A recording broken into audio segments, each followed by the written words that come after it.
বিভিন্ন ৰঙৰ চিলাৰে ৰঙীন হৈ উঠিল এছিয়া মহাদেশৰ দ্বিতীয় বৃহত্তৰ জলাশয় চনবিলৰ 14 মাদল মেলা পথাৰৰ আকাশ।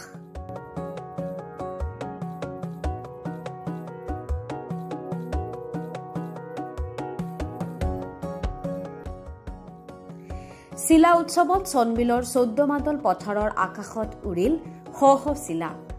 এই চিলা উৎসৱত অংশ লবলৈ ঢাপলি মেলে বৰাক উপত্যকাৰ বিভিন্ন প্ৰান্তৰ সংস্কৃতি প্ৰেমীসকল।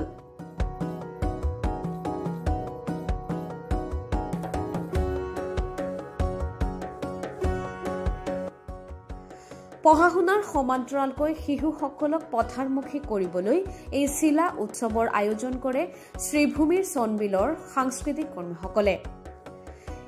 শিশু কিশোৰসকলক পৰম্পৰাগত খেল ধেমালিৰ প্ৰতি আকৃষ্ট কৰিবলৈ স্থানীয় সংস্কৃতি কৰ্মীসকলে আজি এই উৎসৱৰ আয়োজন কৰে।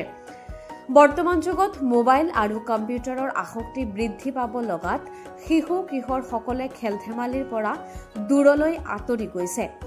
এটা সময়ত চিলা উৰুৱা শিশু কিশোৰসকলৰ প্ৰিয় বিনোদন আছিল, কিন্তু আধুনিকতাৰ প্ৰভাৱত এই পৰম্পৰা প্ৰায় বিলুপ্ত হ'বলৈ ধৰিছে।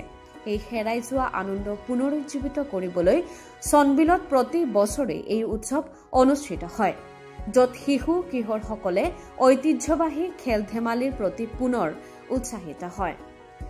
প্ৰায় 250টা চিলা আজি আকাশত উৰুৱা হয়।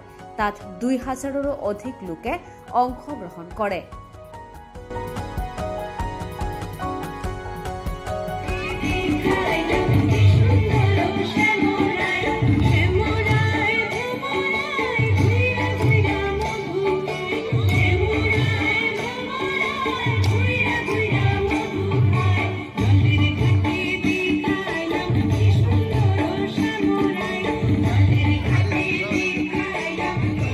আসলে হ্যাঁ, আমাদের প্রতি বছর আসলে হ্যাঁ করে যাচ্ছি। আসলে আমার খুব ইচ্ছে আর কি যে বাচ্চারা যাতে আবার মাঠমুখী হয়, সেই উদ্দেশ্য নিয়ে আমি এখানে অনেক সময় দেখা যায় যে আমাদের এই যুগে সবাই মোবাইল নিয়ে খুব ব্যস্ত থাকে।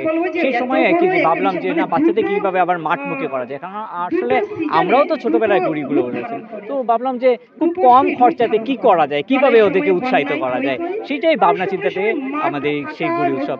তবে গুড়ি প্রথম কিভাবে হবে সেটা অনেক চিন্তা ভাবনা ছিল। যাই হোক, আমাদের গামারিয়ার সন্তোষ ভট্টাচার্য এগিয়ে আসলেন। ওনার বয়স তখন 66-এর মতো হবে, তবুও তিনি খুব উৎসাহ নিয়ে আমাকে 100টা গুটি বাড়িয়ে দিলেন। প্রথমবার আমরা কল্যাণপুর গ্রামে করেছিলাম, পরপর কল্যাণপুরে 2বার হলো, এই গ্রামে এবার নিয়ে 3বার হলো, আর 5 সালে গতবার করেছিলাম, 5 সাল চিল্লাতে করেছিলাম। এইভাবে সবাইকে নিয়ে একটু আনন্দ করা।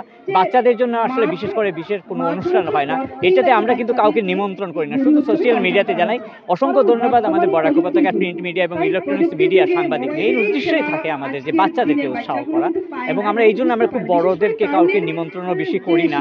আসলে আসলে তো আমরা একটা আপ্যায়ন করতেই হয়, সেটা তখন আমরা কিন্তু এত বাচ্চা খুব এলোমেলো থাকে, গ্রামের বাচ্চা তো খুব সুশৃঙ্খলভাবে থাকে না, সেটাকে খুব ম্যানেজ করে নিয়ে যাওয়া। তো যাই হোক, আমরা সেভাবে করছি। এবং আপনারা যারা সকলেই এসছেন এবং আমাদের যে প্রাণের টানে এসে এখানে, আসলে এই উৎসবটা সকলের।